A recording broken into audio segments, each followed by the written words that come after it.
Hola, ¿cómo estás? Welcome back to Barcelona, to the CSGO Invitational here. Wow, that's bright.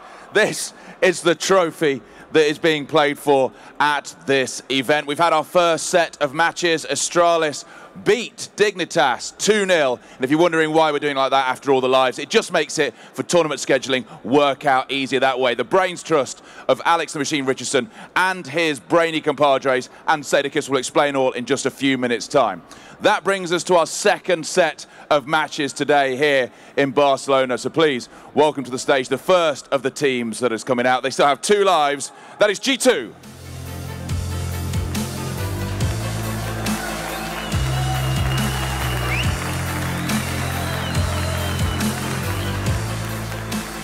Scream, first off, may I say the hair is looking fabulous again today. Thank you, hey. It is beautiful hair. Secondly, you've not played Fnatic here in this tournament. How do you approach a match like this? Well, Fnatic is the best team in the world at the moment, so we won't underestimate them. We played against them online, like recently, and we lost like big, so we know how to play against them, and I just hope for a good game.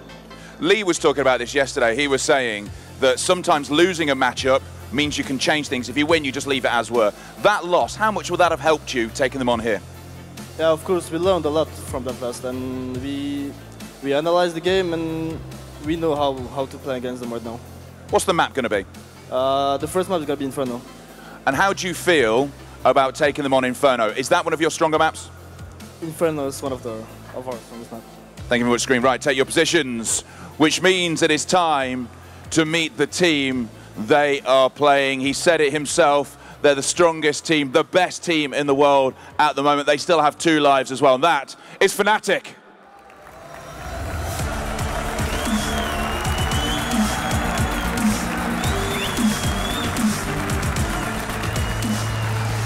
It seems wherever you go, you get the loudest reception. That must help you. Yeah, of course. We get a lot of confidence from that, so it's really fun. Now, I said the same thing to Scream, that you haven't played G2 while you're here. Does any team hold any fear for you? Yeah, of course. Everything fear us because we're the best, of course. So, yeah. They have moved organizations. You probably would have played them back in the Titan days. How do you approach this matchup on Inferno?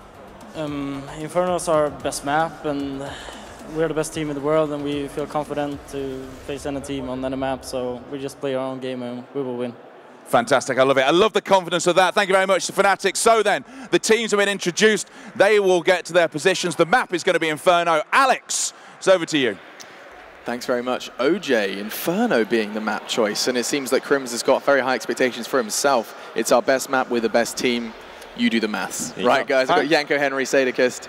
How you doing, boys? Finally, someone's speaking the truth, you know, in an interview. Not like, oh, they're a really good team, we have to try our best. We have had a bit of that this tournament, but it has been Fnatic pretty much every single time. So, yeah, we're actually going to rank these guys. But fair play, they are the best team in the world right now, so they can actually have some footing to say that. So I actually like that a little bit. A bit of Vance is fine every now and then, I think. Yeah, and I mean, my initial kind of opener to you guys is we've seen G2 beat Astralis and lose to Astralis. I caught, you know, and the fact they've conceded losses to Astralis, Fnatic, they haven't done that. And so now coming into Inferno, it's their best map, they're the best team. Where are we going to be finding like the chinks in the armor? Where are we going to be finding that hope for G2 here? Yeah, that's the thing, because you remember that the win and loss against Astralis was both on the same map. They had a chance to kind of learn from that, compensate the differences, and make adjustments. Here they don't. Now, the one thing I will say is Fnatic, if you're going to play against them on Inferno, you have to make sure that you're also aggressive to follow up your initial smokes. So many teams try and deep smoke Banana against Fnatic. Come on, they're the least scared team in the world. They're going to push through that every single time. So you better ensure that you don't take a false sense of security and just say, I'll just stand here behind the car and now he's going to... You need to make sure you got Molotovs ready to go after that. You need to make sure if you're going to hold passive or tight angles, you have a trade potential ready, because as soon as they bust through that smoke and get that first pick, the map's theirs. I don't think necessarily in that case that Fnatic will go through the banana smoke, right? I feel that Fnatic, I agree that they're really good at reacting to it. They're not going to just stand still once you throw a smoke and wait for it to pass, probably. But they will react somewhere else. They are, you know, not afraid to push mid if there's even a smoke there, because they realize they play the numbers, right? So if the cities are going for the deep banana smoke, they probably have at least 2 guys there, which will make it easier for them to, you know, get control somewhere else. And they're really good at reading the city's setup. and then just exploding to their weakest point, basically. So I mean that kind of alludes to a very strong T side on Inferno from Fnatic. Well, this is the thing, right?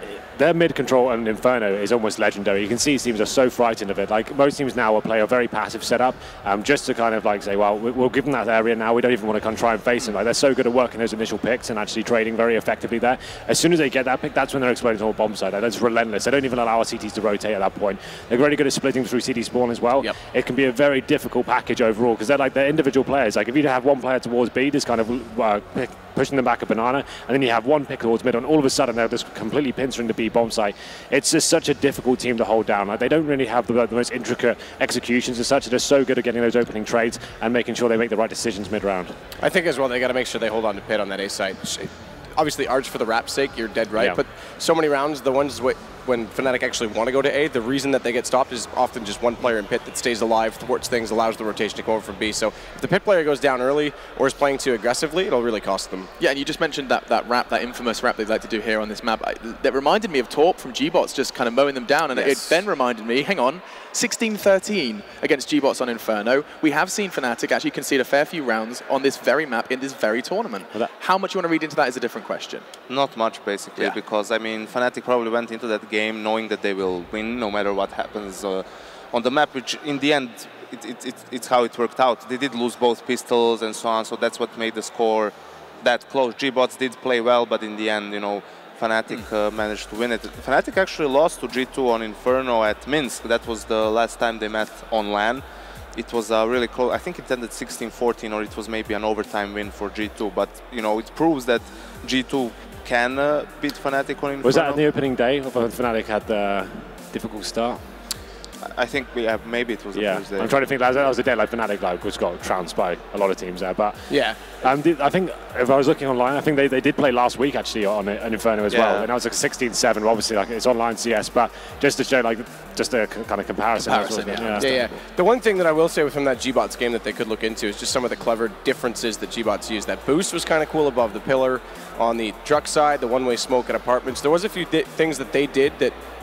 Sure, probably a lot of these guys know about, but haven't seen them implicated into games. So there's curveballs you can learn from that.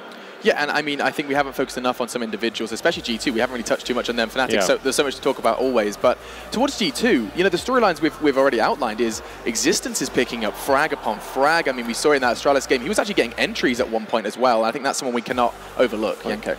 Yeah, I think that also a good thing for G2 here is that Inferno isn't as an op-heavy map as some of the other maps, right? It's mostly used on the CT side to try and get an early pick. You have different areas of the map where you can push, so they don't have to rely on Smiths that much or for him to perform, right? So if Shock, Scream, RPK, Existence has been playing well, if they can, you know, step up, it's mostly a rifle map, so it does favor G2 in that sense that, you know, obviously because JW are all of our better operators than Smiths. It's interesting to see Existence kind of coming back now. Like back in Source, right, he actually was one of the craziest fraggers on any of his teams. He was the one everyone looked to as being the most deadly player on his side. Like CSGO, he hasn't really found that form. He's just been known as like the tactical mastermind. Back in the other games, he was actually considered both of those. It's nice to see him now getting into that kind of position where he's actually leading the scoreboard. This is tournament especially he's playing when his impressive performances, like top of the scoreboard, like almost every game, I think, actually. He's actually been a really strong performer. Smiths as well, another AWPer we don't really consider to be world class. He's just decent, but at this tournament he's actually going toe-to-toe with some of the greats. So it's actually the fact that against Astralis yesterday especially, he looked fantastic on that A bomb side. I mean, did Device have one frag at one point when he was playing like that mid area on Dust 2? We did see good stuff. To be fair, that is Smith's best position on any map, is that mid and Dust 2. Like that's a battle. I'd say Guardian's the only one that actually consistently wins that against him. So there's a little bit of grain of salt in terms of now that we're on Inferno, but if Smith can have that performance, that's as good as well. The other guy that I'm looking to, just based on the last week or so and what we've seen, is RPK. I think his accuracy has been as good as Screams is known to be at times, and I think he's been playing very well.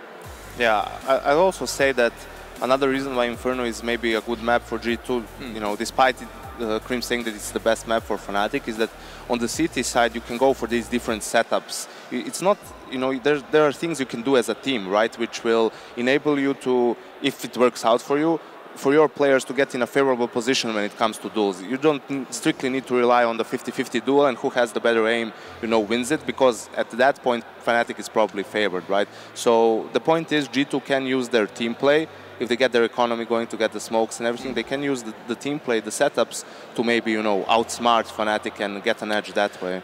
One of the scariest things about Fnatic T-side and Inferno as well is just their Tech 9 potential. It seems like so many teams can't really seem to shut that down. I think the Luminosity game in Minsk as well, that was like one of the headline things of why they get back into so many rounds. It's such a difficult prospect going against them. They're so relentless. They'll force by any situation they have, and most of the time they actually seem to be winning these rounds. They're so aggressive with it. They're stifling towards the CTs. It's actually really difficult prospect to shut them down. I'm actually really glad you brought that up, because I've always been intrigued by this kind of force buy culture that started. I mean, you know what Envy like to do. Force buys more and more. I know you're not a massive advocate for it sometimes. It's another context, right? Yeah, but where did G2 fit into this whole kind of this idea of force buying nice and early and finding success early? We know Fnatic are capable. Well, we saw it yesterday on Dust 2, especially. Yeah. That's how they literally got back into it. 2 rifles and Tech 9s, right? No, I think it was like when they did the mid split up towards B, I think they were a majority. I think they maybe had 1 AK-47 and the Tech 9s. You know, it was a massive call from Existence to get back into it. They lose that round, you pretty much lost the game. Like, they didn't have to force buy, but it was a decent decision. It was justified. It was just like, it was still high risk there, and like they were just very effective with them as Existence actually got the double frag. Yeah, you talk about force buys. Historically, very games with Existence as the in-game leader, they were the first ones to introduce pistol and armor in the second rounds. They were the ones who started the whole trend, right. And then everyone started picking it up, and now it's a sad thing. I think that they're much better at force buying when they have enough money for nades as well, so that they can go for a strat. If they just force buy and don't have enough nades and, you know, just get the Eagle armor, Tech 9 armor. The Envy. Yeah, I don't think it works out for them that well. Okay, so keep our eyes on this one. Yeah. Let's do nice, like when we have some time to discuss it, predictions, instead of having to rush through it and just go and start naming Fnatic. Because I know that it's very hard to see past Fnatic at this point. I would be intrigued if any of you want to take that risk. You've been Mr. Risky at the moment, so I'll start with you. All right, let's do it, G2. Okay. But you have to justify your answer. I'm that maths teacher. I can't. Show you're working. Nah, I always had the answer in math. I don't need what, to show were you work. just that scumbag that just wrote the answer at the bottom? Yeah, I mean, only when we were doing addition. Once anything beyond that came in, I just gave up. Yeah, I can't do this. No, listen. I actually think G2 have a reasonable chance in this for some of the reasons highlighted. I think the diversity of the setups on the CT side are reasonable, but it's impossible to go against Fnatic in this situation. I mean, they're so good on this map. Their ability to just get aggressive on the T side, find the openings, again, taking advantage of smoke situations. They're not scared to get banana control no matter what you're throwing against them. I think that they've got this, on the T side specifically, I think that they should get 9 rounds. And beyond that, I think maybe 16-11 for the game. I think it's their T side to hold this together for Fnatic. Like, it's just so hard to lock them down in any situation. As I said, even if you beat them in the gun round, you've got to make sure you hold on for that force spike coming in. They're so strong at like pushing the CTs back, and so many people fear them as well. It's going to come down to whether Smiths can step up with the CT side with AWP, I think. I think if he can be that dynamic rotating player, they can be finding the initial picks, and they're not going to be allowing all that control to Fnatic. So many teams give them so much freedom towards our mid area, and it can be a massive problem for them. I'd like to see them getting aggressive and showing that they actually can go toe-to-toe with these guys. But in terms of prediction, I do think Fnatic will take it. Hopefully, like, we can see a little bit of luck favor G2 and then get a pistol and get rolling on a particular side. I'm going to say it'll be 16-11 maybe in favour of Fnatic. You mentioned you want actually aggressive CT plays from G2. Yes. Isn't Inferno one of the maps where they're quite infamously quite passive on their CT setups? This is the thing, right? That's when you give Fnatic that kind of control, right? Like a passive setup can work, but you can't just be doing the same setup every single round. And that's when they're going to just exploit what you're doing, right? It's quite easy to read. And we've got kiss cams, of course. Oh, no. That's his cousin, I think. That's vampire. You're just going for it. Some reluctance. Please in stop the crowd. this. Okay, yeah, that's the last one. Please. Okay. But I've completely. Were we talking about some CS? I think we were. Massive CS. Someone's going to win. Completely I don't think we're moving on. Oh, okay, right. Recover. Back to Janko, because we haven't heard from you about this prediction. Well, I hate predictions, you know, in a sense that, you know, saying, oh, this team will win, right? It's more of just a way to start conversation. But I'm going to say this, right? So I feel that G2, right? I feel that their players individually need to, you know, play as well as they did yesterday against Astralis. So Scream, Shocks, RPK, Existence, whoever, they need to step up so that we've seen yesterday in the Cobble game with Fnatic against Dignitas. Fnatic, even when they had just rifles and not a lot of nades, I mean, it just came down to, you know, playing as a duo, trading kills and so on. They're really good at that. That's why they're the best team in the world, right? And there's not much you can do against that except having good team play, good communication, being on point, right? So that's what needs to happen for G2. I'd like to believe that they are going to actually win this game somehow. I'm gonna even say that they're gonna win both pistol rounds as we still continue with these cams. It's just... I mean, what it basically was saying, Yanko, is you weren't entertaining enough, so they had to do something to make sure the viewers were happy. Yeah, because I'm sure the viewers love that as well. Back to the CS, because you were making a very good point there. Never mind. Yeah, okay. You made a prediction, though. You said you don't like them, but I say that still... G2's going to win. I don't care. I'm done at this point. Okay. Yanko's done. So is Moses as well. I mean, have you seen how many buttons he's undone today? I mean, he's basically Austin Powers at this point. I mean, I understand, though. He's got to make room for that wool sweater underneath that shirt at some point, right? Yeah, like, yeah, baby. I don't know how you fit it otherwise. That was really awful, Austin Powers impression. I'd like to stop that. What, Formal apology. Okay. I was attempting. Yeah, baby. You are not Mike that was Myers. That was the impression. He does that. He does the whole... Yeah, I understand he says it, but he didn't say it like that, does he? I tried. Okay, I'm not Mike Myers. I can try. You know what's the only thing that's going to tilt me more? If Creams goes for that smoke on cart, on B, and still gets a kill from that, because he's been doing that for 3 months now. That's so wallable, and he still gets a kill every single time he does it. I don't get that. What, where he just basically emerges just on the very corner by the cart? It's a form of a one-way smoke. He jumps on top of it, basically. Oh, he bounces off the wooden beam and then it goes in front of the jumps up, Yeah, but whenever you see that smoke, you should know that he's there. Spray it. Just nail him. Or just leave him to it, right? It's wallable as well. Like you can hit it with that clever little boost on the inside of the pillars with the log pile. That's not the one obviously on the outside that people use to peek toward new box. The one on the right, under the pillars. That's totally wall bangable. The top half of that wall.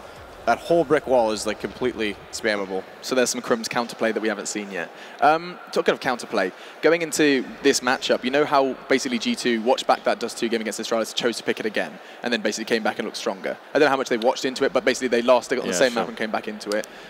Are Fnatic a team that are known to do that? I mean, yes, they picked Cobble against Dignitas because they knew what they did, but is that something that Fnatic are kind of a team that do, or are they just like, we're the best, we can do that anyway?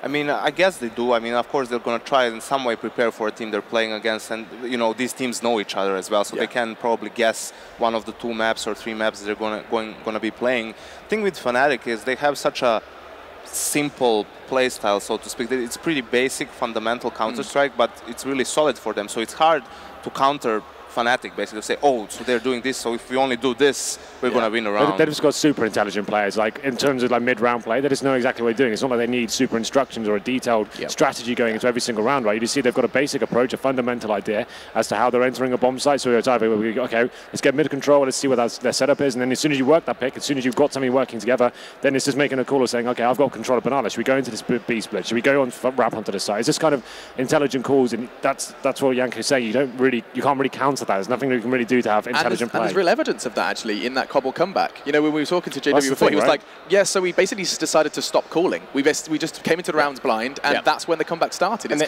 that's testament to that. Yeah, they have skill to pull it off, too. And that's the hard part about, you saw it with Dignitas. As soon as they lost a couple clutches, they were just like, oh, no, it's not happening. Because Fnatic finds ways. They figure out what you're doing. They don't necessarily call against it. They just start changing what they're doing in turn, and you can't figure it out fast enough. And before you can react, they're all over you, and they're so quick. Even the Tech-9s, look at what they can do with those. I mean, obviously on the T side you have strats and so on. You have to attack. You have to be the one to make a play. But it's similar on the CT side, really. MBK said in a podcast that he thinks of CT side now as a weak T side, so to speak. So you still have to fight for map control. You still have to be aggressive at points. And the thing is, there's 2 ways of losing a round or a game or whatever. You can have a bad idea, a bad call, a bad game plan, or you can have bad execution, right? So that's the thing. You can have a good game plan against Fnatic. You can have a good idea of what they're going to do, but it's still hard for you to execute that and to beat them. That's the problem with that. God, this guy's good, isn't he? This Yanko kid climbing the CS:GO ranks. I've never thought about it. The fact that basically you can sit there with all of this game plan against Fnatic. You have such an idea. Did that come across patronising? A little bit. I was not trying to be patronising. I was just trying to give him a compliment, but it's hard. It's hard. People don't give compliments on analyst desk, especially in CS. You could just say, "Oh, really nice response." Well, yeah, but then that sounds even worse. That's really nice response, Yanko. Thank you so much. You're so good at what you do. But away from the patronising comments. This is getting strange again. Oh, this is, of course, because we are waiting to jump into game. We've got about 1 minute left before we do go into that Inferno game, I have been told. But I'm looking at Lee, and he maybe thinks something else. But the players still want about 2 minutes just to warm up. Of course, this is the first game of the day for them. I have to say, just on a note as well, if you're Astralis right now, you want nothing more than this series to split. You want it to go 3 maps, because then whoever ends up being victorious and goes into the final only has 1 life against their 2. So that's ideal. Like, Astralis doesn't care who wins first match, they care who wins the second. And that's actually, absolutely right. I have to say, I feel a little bit bad about Existence, because OJ is, you know, constantly talking about Scream's hair. Like, Existence puts a lot of time into his hairstyle as well. He's been rocking that cut since 2005. He's never changed it once. Literally, that's somehow you get so much gel in as well. You'd think it would be affect the style and maybe the thickness of it, but it's just stayed so. He goes to the same. You've got Shocks on the team too, which doesn't have bad hair. Like, that is the hair team. Like, if a hair product would ever want to sponsor a CS:GO team, you would sponsor G2. And then they've got the male model behind them. Ocelot will probably make it happen, to be honest. And while we do spiral into madness, I think it is time for this game to get underway, fortunately. Thanks so much for your insight, guys. You're expecting to see Fnatic on their best map, best team in the world, potentially pick up this win. Let's see what G2 can do, though, and to guide you through this best of 1, I have 2 casters. It's Lee and Moses. Take it away. Thank you very much, guys. Yes, so Inferno coming up. They played each other on this just on Monday, actually, and it didn't go so well for G2. However, back at Star Ladder, I'm surprised Janko didn't bring this up, because he did a whole video about this, and we've talked about it all week in Pro League in Leicester, but they did come out on top. It was 16-14, very close game, but they came out on top. However, it was all about the economy on Monday. They just couldn't get going on the CT side, and Fnatic crippled them, and that's really going to be something they're going to be looking towards probably 100%. Actually, ironically, this is one of the maps where the knife round is actually pretty damn important. Yeah, well, being so CT-sided, it's that map where the CT economy is like the most punishing. If you can't establish it, you're just in a lot of trouble, because all of a sudden it's the easier half. You're supposed to be getting up towards, 10, 11 rounds, and if you can't even get to like 4, that's tough. Especially like, if there's that economic situation where Fnatic, wins the first 3, maybe loses the first gun round, but then wins the next and resets your economy. All of a sudden they're up towards 5 or 6 rounds very early on in the half, and then it just snowballs out of their favor. But this is going to be really interesting, because back in the Pronax days, the Pronax era of Fnatic, G2 and Existence were like, Titan at the time, were much known for like the only team that could actually get into the minds of Fnatic, where Fnatic admittedly had an issue. Felt like Existence and Titan always knew what they were doing next, always had their number. One of the few teams that could consistently beat Fnatic, even on their best maps. So going up against that duel, this time without Pronax, so that might alleviate it. And G2 have been on point this weekend. They have played really well. Smiths has been hitting those AWP shots consistently well. RPK's turned up. Existence, we were talking about him on the desk there, how maybe they were talking about his hair product, but he has actually been performing very well this weekend. So G2 definitely got a very good chance coming into this one. A knife round on the way, of course, will be G2 winning convincingly, so expect them to start out on the CT side. And then that pistol is going to be so important to get that economy rolling.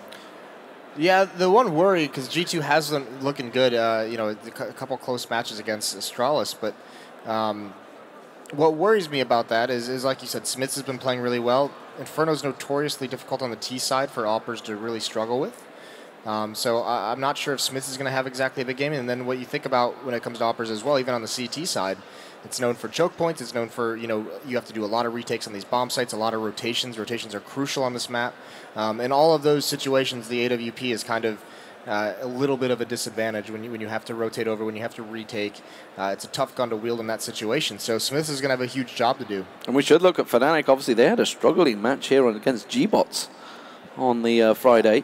It was a very close game, 16-13, I believe, if memory serves. G-Bots turned up and gave Fnatic some real problems. But here we go, pistol underway. It is going to be pretty much a default pistol. No kit for G2, just that single armor across the board. And I'm looking towards Fnatic. They have gone with double flashes.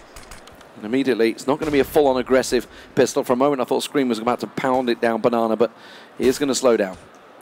Yeah, he's just spotted Flusha, and on the other side of the map, Olaf, Dennis, JW, they're all in the apartment, so they've gained complete apartment control, and they're going to start moving their way up halls, so 3 in middle, 2 to come out halls. And this could work out really well. RPK's tucked himself in Graveyard. It's Smiths and Shocks that got himself tucked around on Arch side, so RPK is going to be all alone on Graveyard against 4 members of Fnatic for a moment. Okay. Smiths is going to rotate round. Shock's already been picked off. That was down at Library. Smiths has to try and land that opening shot. Can't get it. Gets a big tag down. That was the bomb carrier. Flush is going to get that plant down. And now Smith's pushing in. He's got the support of Screaming Existence, but Smith's already decapitated And this is all going Fnatic's way. Just Olofmeister down. Flusher tagged up. Scream has to land some of those legendary headshots if they're to come out on top in this one. And Fnatic have a perfect hold right now. Yeah, they're not even going to give them the opportunity to get any headshots, I mean, whatsoever. So they're just going to hide. And even Existence with this armor, I just want to save it. 1 HP. Just keep that so you can easily upgrade. You don't have to reinvest into the armor. But that strategy from G2, they had, I believe it was Shocks and Smiths on that wrap side over towards Cubby with the setup at the corner as well. They have to win that fight. You know, that's the entire defense is based off them winning that fight. And since they didn't do it, it just allowed RPK was alone, and then they had to rotate into the site, and it gave too much to Fnatic without getting any kills from there. And what do you think of the pistols these days? It tends to be almost the standard these days, just straight armor and basic pistols. Obviously, we've gone through the whole meta multiple times with smokes, flashes, sometimes forcing better pistols. It seems to have just wrapped back to default. Yeah, it's just a situation where the CTs have to land, you know, at least some opening kills. There's a nice shot. Speaking of opening kills, Scream with the Deagle right onto Crims. Advantage goes to G2. Well, Smokes at the top of mid. He's going to slow Fnatic down at the moment. It's Olaf and Dennis that are getting a little peek around there, but as you see, Scream did land that shot. That's caused problems for Flusher down Banana. Existence trying to keep them at bay as they re-smoke and back into B side. Very patient now from Fnatic. That 1 kill has kind of tempered any kind of aggression they wanted. Spread out across the map. Olaf alone in halls. Dennis and JW in mid and alt mid. Just seeing if there's going to be any kind of aggression at G2. But with this man advantage, G2 doesn't have to move. They can just sit back into these bomb sites. They have 2 smokes to work with still. A minute left. Existence and RPK both have 1. So there's 1 at A and 1 at B. We saw how dangerous the CZ75 can be the other day when it was JW that pulled off those crazy 2 headshots, but they're going to slowly edge the way back towards B site.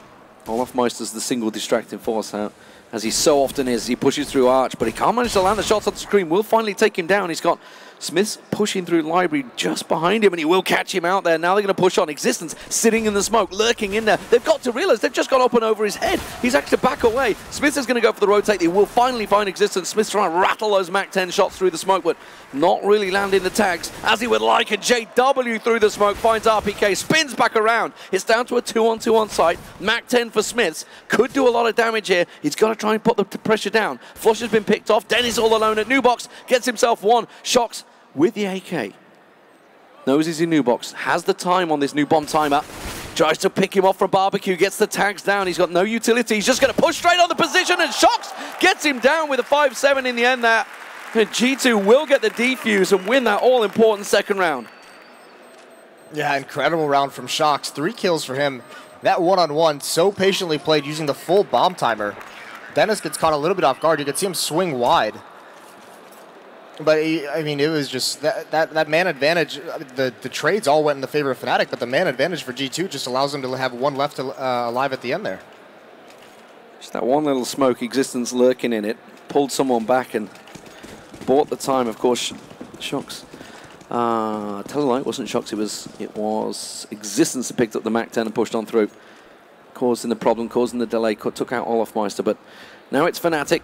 P250s and Deagles. No utility whatsoever, so it's just going to have to brute force their way in, and G2, you would have feel, will hold them up here. You can see they've fully bought up now.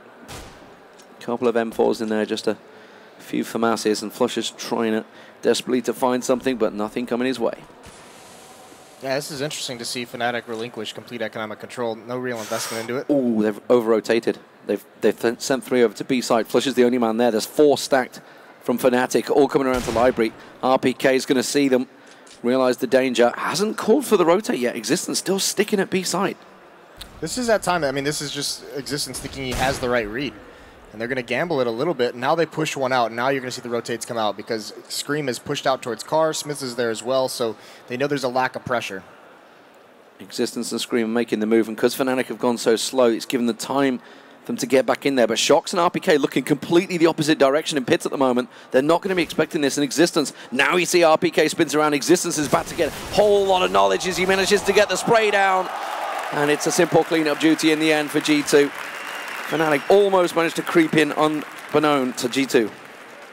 Smart adjustment by G2, though. Once that rotate starts coming in from the B bomb site, double up and pit, play the range. Such a difficult location to clear out, especially without, nades, without flashbangs, Molotovs to force them out of position. So Fnatic, they give up that last round, don't invest too much into it. This time they're going to have all 5 AKs. They've got 4 smokes as well, and plenty of flashes to utilize throughout this. And Flusha is going to go for banana control. RPK choosing to stick with the FAMAS. Oh, those nades. 8 health on Flusha after that double nade in existence, actually pushing it. Gonna go check in. Is he gonna be expecting Flusha up close? Oh, he's just rattled the shot, but doesn't manage to go for it. Flusha might catch him by surprise, but Scream was ready. Takes him down while the rest of Fnatic start to push up the top of mid. Smith's just around the corner at Arch. Does manage to get a little tag and backs away with that flash. Will buy him time. Shock's on the rotate as well. He's going to get himself tucked into Moto. Just around the side, Olafmeister catches him off. Smith's in library. They know he's coming.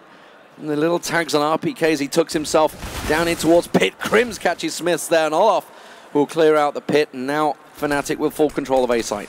Fnatic is going to attempt to abuse this wrap side throughout this half. And if they're going to be able to continue to do that, force Smiths back behind his smoke, force him into an awkward fight in library, be able to pick off RPK, they really isolate him in that site. So G2's going to have to be very careful moving forward that they find some way to rotate or shore up that wrap side defense, because whether it turns into a mid B or just a wrap full-blown onto that A bomb site, it's going to be really, really dangerous. Yeah, no damage done. Only the man that was taken down was Flusha. That was obviously the distracting force at Banana. So concise choice from Fnatic to go aggressive. The second Flusha did drop down there. And we see a shotgun coming out from Shocks. Okay, let's see where he takes this. Is it going to be into apartments? You'd assume it will be. Yes, it will. Up close and personal, while the rest of the team go for pretty much full save. Just a CZ in there and a couple of P250s. Waiting for the spam. You might get him, yeah. We have a really weird overlay shot in there. Why not? We had a rave the other day. Shocks is about to have a party over here on the stairs, though. He's going to peek, and he doesn't get the close-up member. He goes for the far range. Dennis takes him out. Could have been a cool idea. Doesn't end up working out for G2, so now they're man disadvantaged. They're a little bit more passive. There are 3 members at this A bomb site, but Fnatic's got plenty of time to work out this stack and rotate across the map. So Flusha is actually just holding for any kind of a push. G2, instead of...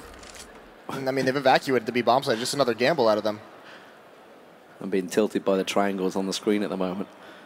B site completely empty right now.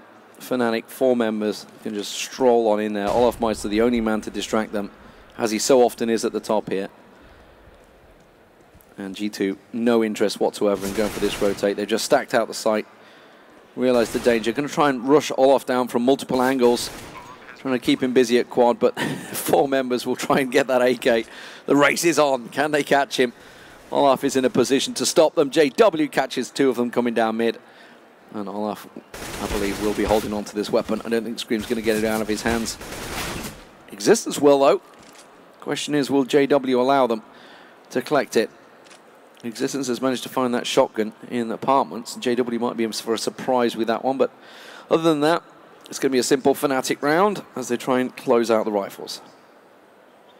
Moving forward into the next one, that AK would be huge, but you got to wonder, when is Smith's going to be able to get that AWP in his hands? He does have 3,100. He could buy it this round if he wants to. It would be glass cannon.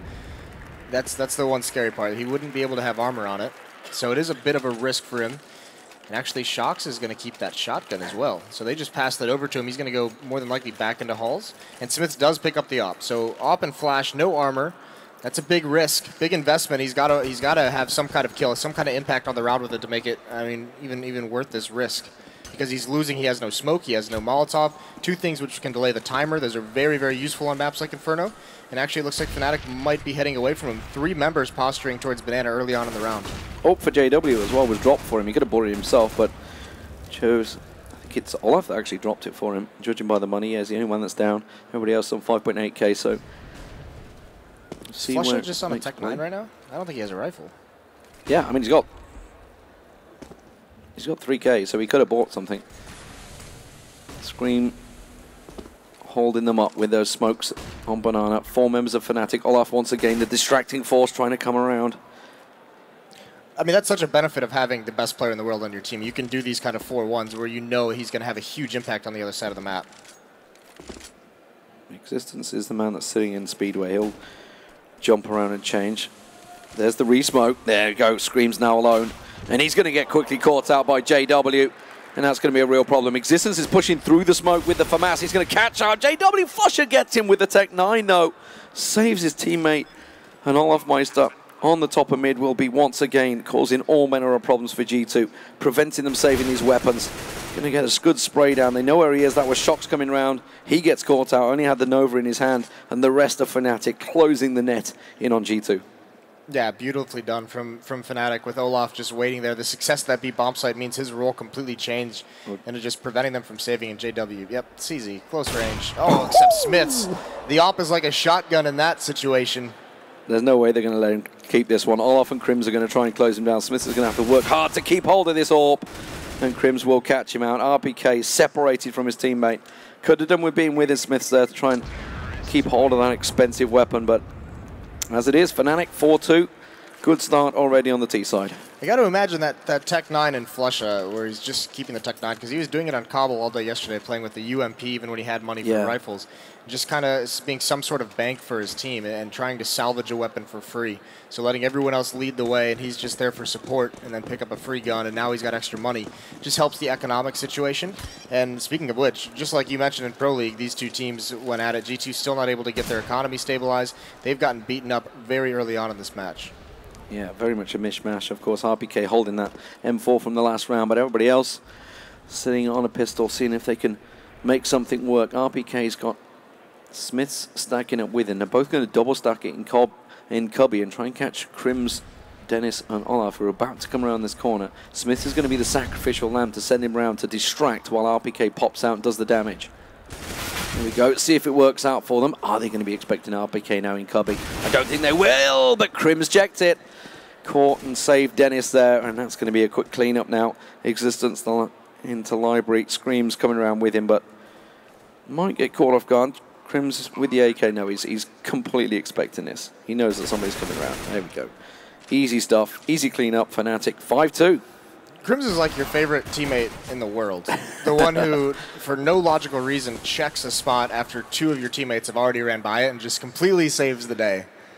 It prevents disaster in every possible because that could have easily been a three-man spray down. And you know the first thing RPK thinks when he dies is like, why is Crims looking here? My teammate just died here. What is happening? So I mean, that's a couple kills that round, and it might not have ended up being too dangerous, but you never know. RPK, if no one's looking at him and he's able to spray down 3, that turns into a disaster really, really quick for Fnatic. So heads up play by Crims there.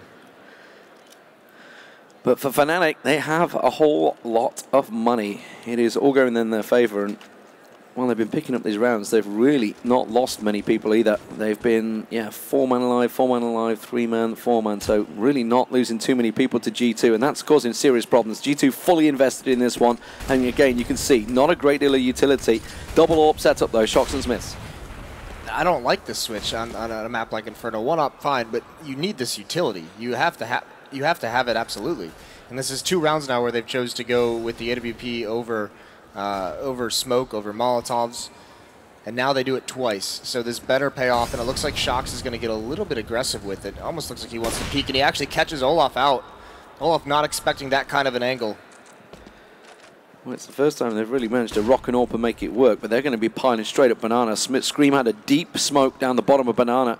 Might not be expecting the full rotate, but they are going to get in position in time. Scream there, Existence with the crossfire. They should be able to catch them nicely here as they push around the corner. Scream kept popping heads, has to go for the reload, switches to the USB, should get JW down. JW responded, but Existence was there, and G2 do hold, just losing the 1 man. So finally, the gamble, and it was a big gamble, pays off.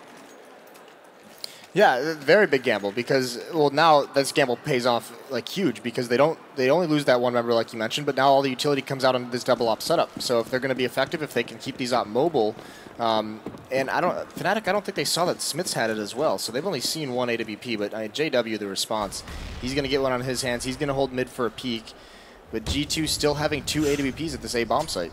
Crims has got very much unseen all the way up the top of Banana, but just 8 and 8 from Scream, so immediately forced to back away. Olaf will catch Shocks out. That's one of the AWPs deep in apartments. Dennis is going to renade it straight on the top of RPK. gets spotted and has to back away. JW is going to go aggressive. He's going to peek up the top there. RPK does get one. Wasn't expecting him to stand and hold it in apartments. Crims will find Smith, though. That's at the top of mid. And now RPK has to back away into pit. Nice. He gets a third. Yeah, RPK doesn't care. He's done playing this game. 3 sick kills from him. Now just biding his time on the site, and he's going to get flush or he's going to miss the shots initially. Does correct himself. Could go for the ace here. He's going to flash himself out. He's going to go for it. He's going to look for it. He may well find it on Crims. Will be. No, misses the USPS shot. He's going to get the support, but Crims suddenly turns it on, and RPK has to get the ace now to save the round for G2. Crims backs away with the AWP and sits in pit, waiting for him at the tunnels. Oh no, RPK is going to peek it. He's going to look. He's going looking for it. He knows that the bomb's down there, and Crims will find him. Solid, steady play. We just talked about him a round ago. Crims, the teammate you always want. That 4 kill from RPK is met with the 4 kill of Crims. It's such a smart play with that much time left. This is a hard angle to get these 2 kills on, especially against people like Dennis and Olaf, some of the best players in the world. So difficult. And what a round in this. Yeah, this performed like, this is the ace. You thought right? he had him here. He only has 1 bullet, and he actually dinks him. With the 1 bullet he had in his clip, he dinks him. Heartbreaking. And now, I mean, look at this buy now. And G2 have to invest themselves into this round because their economy, I mean, they've already given up 6. They can't let Fnatic start growing this towards, you know, any more than this, basically. They have to win out, essentially. Yeah, full force. Just the 2 rifles. Everybody else waiting for a weapon. And they've been quite clever with this. Shox and RPK, the 2 rifles. They're both sitting on A site. Everybody else with pistols, stacking out on B, hoping that Fnatic will come their way. This time, Olaf and Dennis are being a bit more cautious in apartments after RPK just wrecked them there.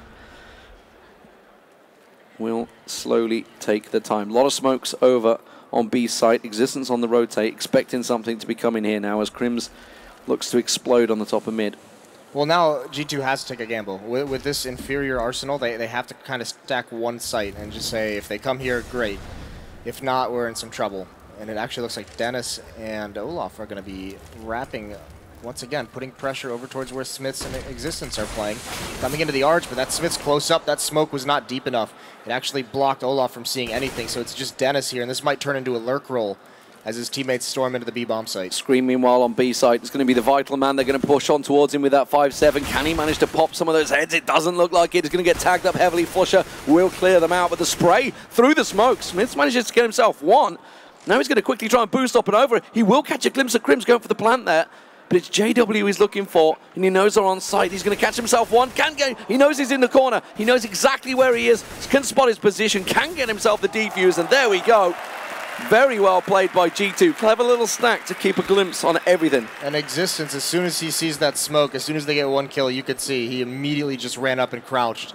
That was such a quick call, such a heads-up play, and they almost were able even to prevent the plant with that boost. So smartly done from G2, and they work they somehow miraculously win this round. Yeah, very well played. Remember, they started that round with just 2 rifles, 2 weapons, and now, of course, they have themselves a full buy. But Fnatic are still looking pretty comfortable. This is their last-ditch effort with the full force. We'll see what they can come out with. JW, of course, once again on that AWP, and he's been doing well. Smith is going to take the gamble and hop on past. JW was checking there, but look at the aggression from Smith. He can't land the shot, though, down ult mid there. And JW pushes all the way out through the molly, and RPK takes him down. Yeah, but it doesn't matter. Look at the aggression. Olaf's so quick. RPK does shut him down, but 2 kills for Olaf just rushing up mid. Now even RPK's been tagged, but he does drop Dennis. Gets traded off. The rotations are far away. This is at least going to be a plant. Flush has got to find a gun, though. Oh, Crims with the AWP's going to get the plant down. Existence will come through library. Screams alongside him. So Crims, sight impeded by himself, of course. Existence and Scream. Okay, they've got a flash. They're going to push on through the smoke. They're going to stack up over it again, trying to do the same trick. But this time around, it doesn't give them any fruit. Crims has got himself tucked in graveyard. And this is going to be tricky. G2 both coming from the same position. They're not going to be expecting Crims with the AWP in the corner because Flush has already got one of his own in pit. Manages to find it. And there's Crims with the backstab.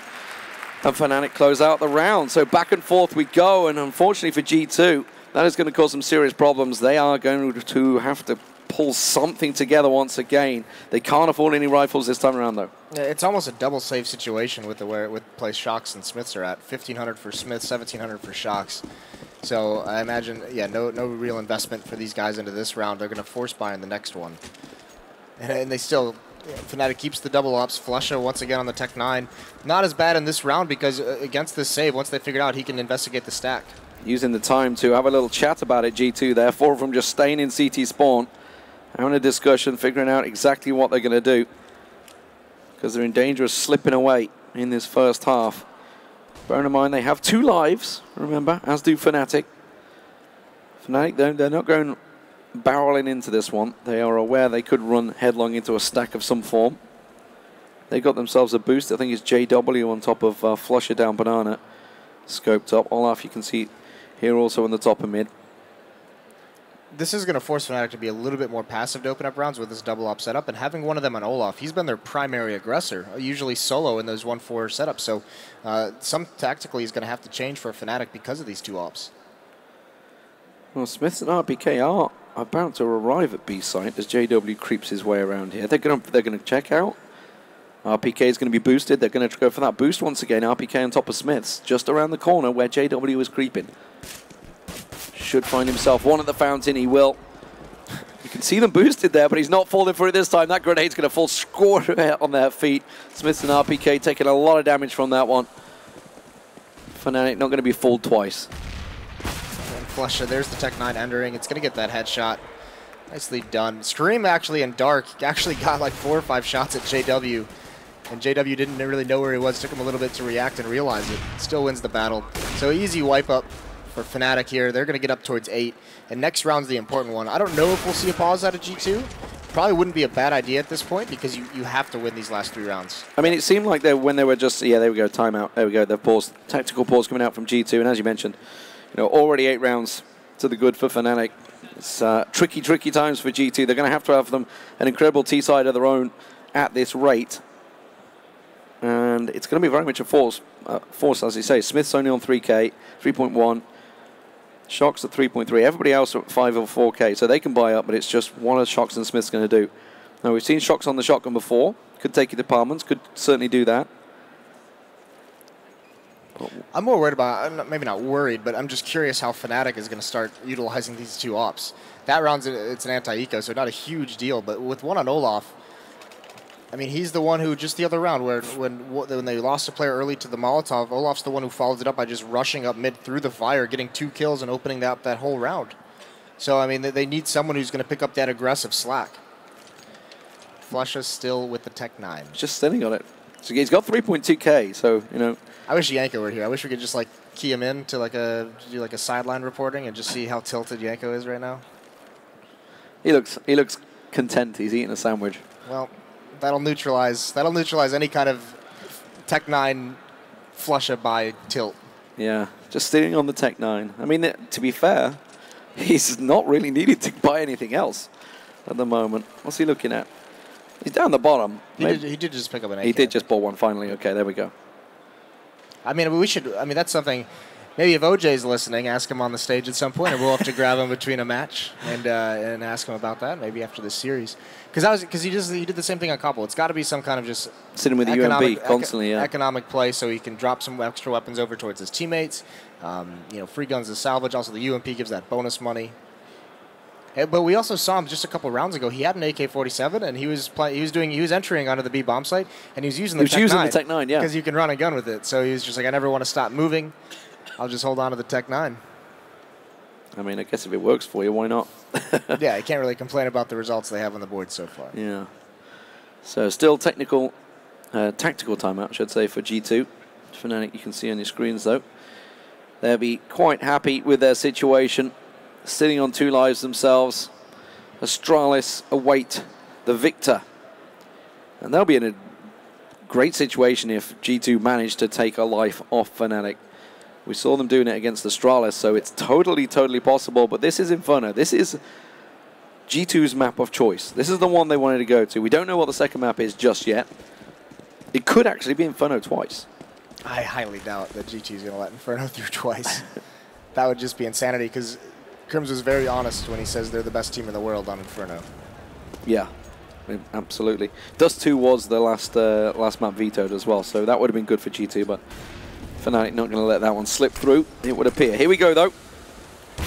It is a force from G2 for masses in hand, and it's just Smith that's had to go pretty much full pistol and see if he can get something. They've stacked up heavily at quad at the moment. They're boosted.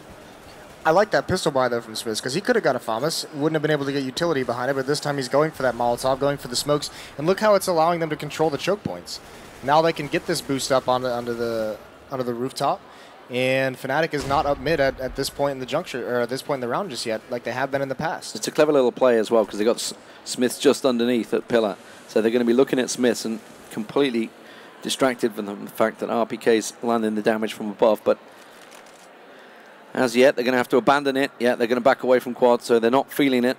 The smoke's been reapplied. Olaf's trying to cause some distractions with that open. My God, that was so close to catching on towards existence. Straight away, Scream just pushes straight out. Why not? Olafmeister caught off guard, but the rest of Fnatic going to be pushing out in towards A site. It's Flusher that's about to breach out of apartments as RPK gets himself flashed up. Has to go for that peek in a second. You can see them through the X-ray in the doorway, just about to push his position. He gets one down, but it's answered with that grenade. Smiths can't manage to land the pistol shots, and that is going to be G2 completely cleaned out of A site. Scream trying to land some of those AWP shots that he collected off Olafmeister on towards site, but they are tucked in. Plant goes down, and it's for G2 to try and go for the retake. Going for the boost again. This is a couple times we've seen it. Existence isn't going to see much, though. Fnatic not giving them any chance to get back into this retake. No kit, no utility. This is more than likely just going to be a save call, and it is. They want to have that AWP into the next round, so everything goes right for G2. They get the opening kill onto Olaf with the AWP. And then they have a double pit setup, which is extremely strong in that kind of a situation. Smiths just can't land a kill. JW gets him with the Tech 9 falling out of balcony. So that bomb gets planted very early on, and the smoke just prevents G2 from having any hope into that round, and the hunt is on. Yeah, and I think RPK got caught out. I think it was a double nade on him in pit. Yeah, he got damaged a little bit from lane, and that nade came out and just, I mean, it's where are you going to go? Yeah. It's the perfect cleanup. A 9-4 Fnatic in control here on the T side. But now G2, they've got those 2 weapons they saved, but that is all. And this has been the story of their game so far. Economically crippled on the CT side, never really able to get anything going. It's a FAMAS for Scream. He managed to land the shot on Olafmeister. Smiths is going to go aggressive this time. JW doesn't manage to land the shot. Does get himself a little tag in there, but the nade doesn't do the damage. Shock's behind the smoke with the Deagle, just looking away in case a flashbang pops up. Now he feels the pressure, and he turns around, gets completely blind, but he's going to hold his ground, misses the initial shot, gets swarmed. Does deal some damage to Dennis, and actually coming towards CT spawn. Existence, big role to play, but he can't get it. Olaf's going to trade him off, but there's Smiths. So down to a 3-on-3. He's got Olaf pushing his position. Sam Molly's going to flush him out. Speaking of flushing, Flusher and JW in on B site, but Smith's managed to land the second shot on Olafmeister. Just 2 health remains for Flusher. JW, though, doing the damage, taking down RPK, and Smith's now in a straight-up 2v1 with the AWP up close and personal. This is going to have to be almost a no-scope on Flusher if he pushes around there, but JW holding the angle perfectly. Smith's in a real tricky situation. He just looked away. The timing. This round should be impossible for Smiths to win. Yeah, he's going to save it. Try to save it. Now, there is a little angle that Flusher could see there, yeah. And he's going to push the position. AK-47 versus AWP, and Smiths is in a dangerous spot. Will manage to land the quick scope onto Flusher there. And goes down, unfortunately, with the bomb. So he doesn't hold on to his weapon. So nicely done from Fnatic. 10-4, and now G2 with nothing, really. Talk about insult to injury, is losing that off. When you choose to save, you can't get all the way back, and that explosion just finishes him off. But some really that shot by JW is almost, kind of round saving. If he misses that shot, he's caught in the open. If he falls there, his teammate's got 2 HP. So 6 shot for JW to hit. Last chance for G2 to get up towards 5. But this T side from Fnatic has just been dominant. Yeah, they've crippled their economy throughout. And it's just been the odd round here and there, which really G2's picked up, which has kind of done them more damage than good, really. Not able to keep it consistent. Shox is being fairly aggressive in apartments. Trying to see if he can find a quick and early pick. But they have a good idea that he's there. He will manage to find one. That's Dennis that gets taken down. He's done a fairly quiet game so far. Was very much the top fragger last time these guys played on Monday. And once again, look at the stack towards the B bomb site for G2. And Olaf just aggressively lurks out halls in this round. I mean, they don't realize it quite yet. There's no reason to think that G2 had 3 of 4 members of the B bomb site, but Fnatic is going to be pleasantly surprised to find this B bomb site ready and waiting for him. Yeah. Smoke goes down. Existence completely blocked off. Scream coming through Arch and Smith's on the big long wraparound coming up the top and mid. They have to challenge for it. It is the final round of the half, so they may as well go for it. Try and risk it. But it's a great hold from Fnatic. Crim's holding strong, as he has done all half. And you just got to think back to that round where Crim's caught hold of RPK, tucked in Cubby. Yep. That could have been so different, and that was very even at that point. Well, Crims has just been a monster this whole half. Top fragging. I mean, he's playing so fantastic. So I mean, that 1v1 clutch he had against RPK when RPK had the 4-kill. So I mean, he's had stellar performance in this Terror side, and that's a big margin that Fnatic has to play with. You know, they mentioned at the desk, and I know you mentioned the 16-13 win against G-Bots that looked a little shaky. Well, they fixed those issues. Yeah, no messing around this morning for Fnatic. We saw Astralis coming in somewhat half asleep, finally waking up against Dignitas, but Fnatic, they are in full force today, it would appear, and on track at the moment to come up against Astralis. Still, a life remains for G2 if they were to lose this one, so there would be a second match to follow, G2 versus Fnatic.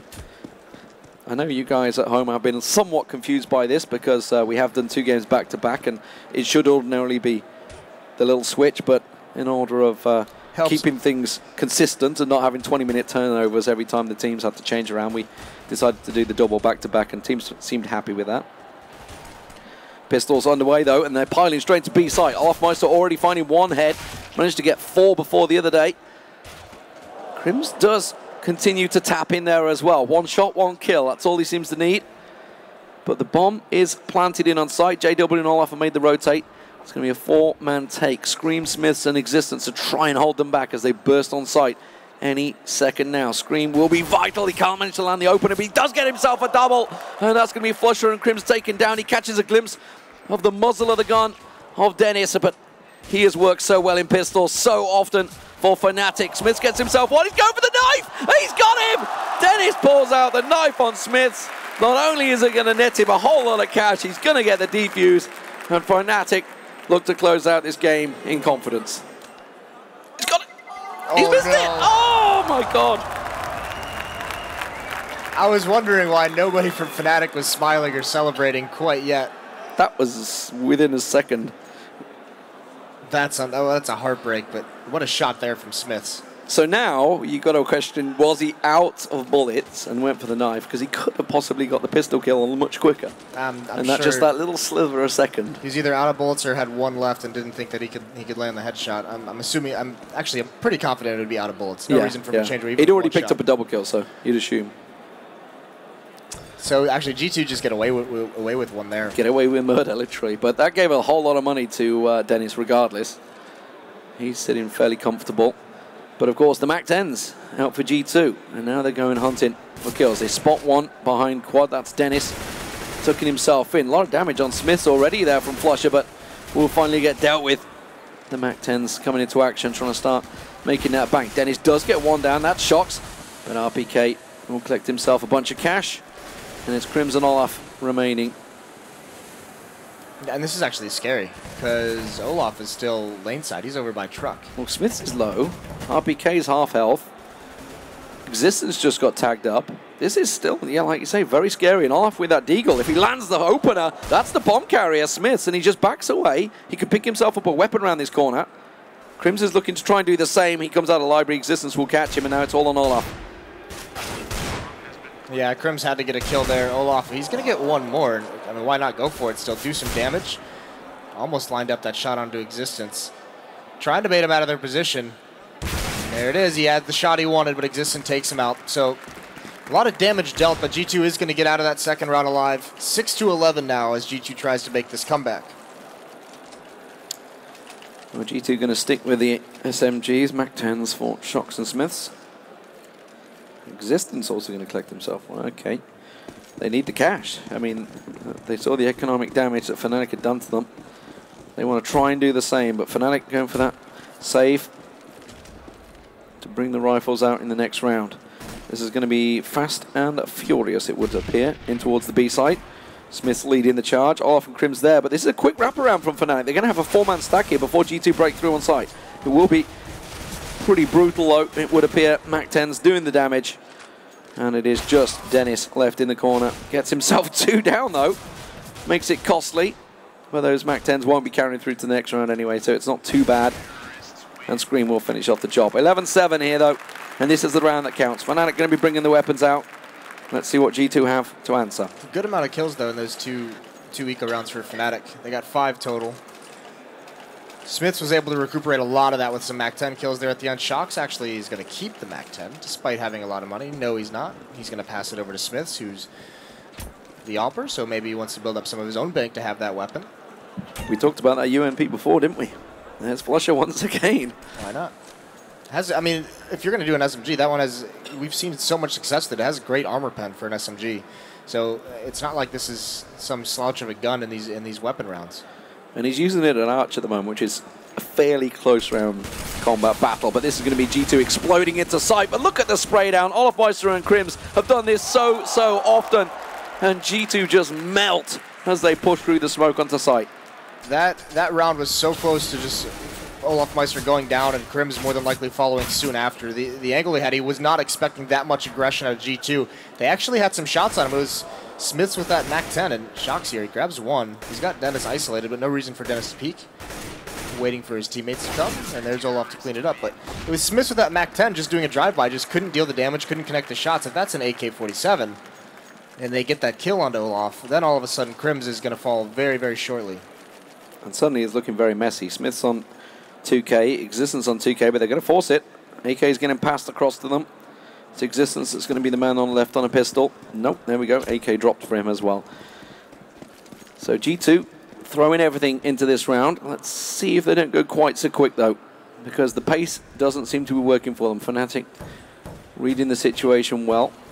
This time it's going to be a bit of probing in apartments, but Dennis chose to back away. Actually, he's dropped into sight, so Fnatic reading this one well as Olaf's already making the rotation. He's already in an arch. Heavy Halls play. Yeah, there's 4 members here. This is going to be brutal, and they're all stacked up towards lane. This is to stop any kind of mid presence from G2. Here come the flashbangs, but they should be able to shut this down. JW gets the first one, or Flusha does. He gets the second as well. He managed to just rush out, and well, that was attack was muted. Shocks, the only man standing once again, as he was last round. See if he can pull anything spectacular off. Dennis expecting this to creep around the smoke, already looking in the situation, just looked away. He's about to get flashed in, actually. Finds himself Dennis, but 3 of them all stacked up. The bomb, he has to challenge them, all 3 of them. It's like a firing squad round the corner. They're just going to line up and take down Shocks the second he peeks. I'm not sure what JW is gesticulating to Flusher there, but they seem to have smiles on their face, so they're in good spirits. I mean, G2's had some these 2 hits these last 2 rounds up mid. That one was a little bit more of a slaughter, but over towards that B rush, they've had the opportunities to get some entry kills on this, but it's just that the spearhead of these attacks is not working out for them. They're not getting anything initially, and Fnatic is just so good. If you give them the time to you know, to recover, to get... Oh, what a shot, God. JW. Yeah, that kind of sums up G2 right now. When JW is hitting shots like that. Got the Tech 9s. Scream's the only man with the AK. They want to try and use him to find those heads, but they're just not getting the opportunities. Yeah, well, you get a very small window to have some kind of success when you're going up against Fnatic, and if you don't take it, they're going to punish you for not finding that kill. So these have got to come out, and actually that Molotov is going to do a really good job. RPK's forced to run through it. Look at Flusha just spraying through the smoke and actually using it now as cover, reloading perfectly.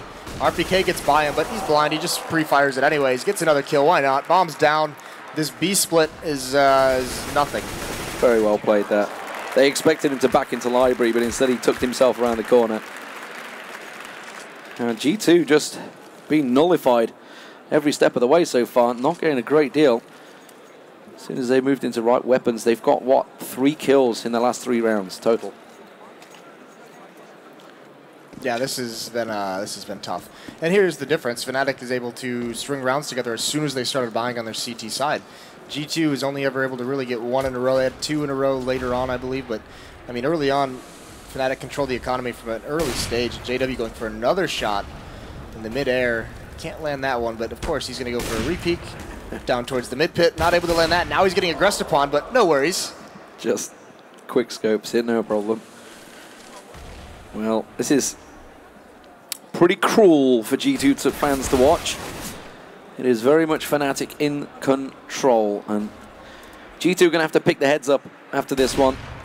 They have it in them to beat them, but they're just going to remember how. And remember what they have up for grabs. 15-7, Fnatic very much in cruise control on this one. Damage done on the T side. 11-4 was the first half score. Fnatic not really been pressured too hard here. Just the pistol start for G2 to give them those 3 rounds. And since Fnatic, the second they picked up the rifles, I've never really looked back. Yeah, it's, I mean, no success in the second half really for G2 after that pistol. And now, once again, with a huge economic advantage, Fnatic can just be hyper aggressive at all times. That time they're getting a little bit fancy. They're trying to run boost. Yeah, this is just confident play now. Here we go, the run walk. If he'd have landed a shot there, that would have just been highlight video of the year. Yeah, well, he used it to spot to see where they were, so he can slide out immediately after landing and take a shot and just kind of pre-fire the angle or have an easy... The knowledge will help him make that off quicker, but yeah, I don't think they'll be trying that when it's if it's 15-14 or anything like that. Bit of style points for Fnatic coming out the end here. As G2, with one single Galil, try to cobble together something here against Fnatic. Map of their choice has not worked out how they planned it. And Olaf, well, he's just going straight aggressive. Gets himself 2. He was traded back. Crimsko is aggressive. He's gone up top of mid as well. And now it is just existence remaining. JW takes him down. Simple stuff for Fnatic there. 16-7. It's how it ended on Monday as well, unfortunately. So history has repeated itself. But Fnatic dominating really on Inferno. G2 down to 1 life. What's next for them? Not Inferno. That's going to be a ban this time around. And we kind of knew this was a possibility going into Inferno. Very, very tough. Like you said, they just played. They got, you know, pretty one-sided, and then even just the knowledge of Fnatic, knowing they're the best team in the world on it. So it'll be interesting to see what does come next. Maybe I imagine Fnatic is banning Dust 2 since they saw the performance that that G2 had on it against Astralis a couple times this event. Don't even want to mess with that one, and that's kind of the danger. While we see G2's playing well. Lately, they still don't have the deepest map pool. They still have to add more maps to it. And Fnatic, on the other hand, can play anything. Yeah, I mean, there was a few moments in there. You think of the RPK and Kirby. RPK's almost ace on Crims. If it had just had 1 more bullet, would have got it. Yep. Well, Crims was lights out this match. He was unreal. I think Olaf eventually caught up to him and actually overtook him in kills by 1. But Crims was phenomenal. Yeah. Well, let's go over towards the stage to see what OJ's got to say with the players. Thank you very much. I'm up here with Olaf, man of the people. Were you surprised they took you on that map? Yeah. Why is that? Because that is our best map. It does seem strange. What do you think was the thinking of G2 then, taking on, as it was put in the interview beforehand, the best team in the world on their favorite map? I don't know. I don't know what to say. Maybe that's one of their, like, I think our map pool is kind of good against theirs, but I don't know. That's a question you need to ask them. I will do exactly that. How much do you think this tournament, obviously people want to win here, it is an invitational with a great prize pool, but how much do you think a lot of what is going on, tactics that are being played, ways teams are playing against each other, is looking ahead to maybe Katowice?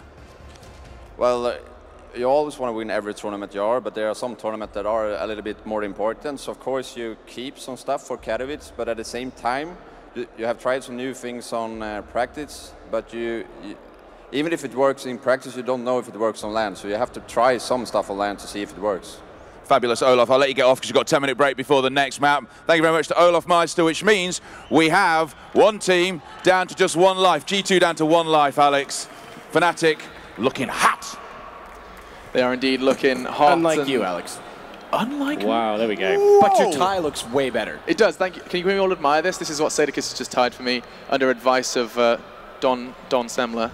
Does look good, actually. Yeah, I actually like it. Thanks, it's a nice appreciate addition. that. Thanks for the feedback. But ties aside, actually, last time I wore a tie was at school, like about 10 years ago, so I'm still kind of still getting my head around how to tie them again. CS though, boys, Inferno, it feels like the same storyline. Always whenever we do this Fnatic prediction thing, and then we come back and we just have to go, well, the best team in the world just won again and made it look quite convincing. It was just like everything went to plan for Fnatic. Yeah. They win the pistol in the first half and then they lose the subsequent like 4 spies from G2. We thought, okay, maybe there's some chance of they're getting some footing on their CT side. But as soon as Fnatic got rolling, like it just felt like, oh, you know what? Like they're just going to do what they do every single time. Get good mid control, work the frags, and then they're going back to Banana. They're splitting them all over the place. It literally, as we talked about, is just a standard Fnatic performance on Inferno.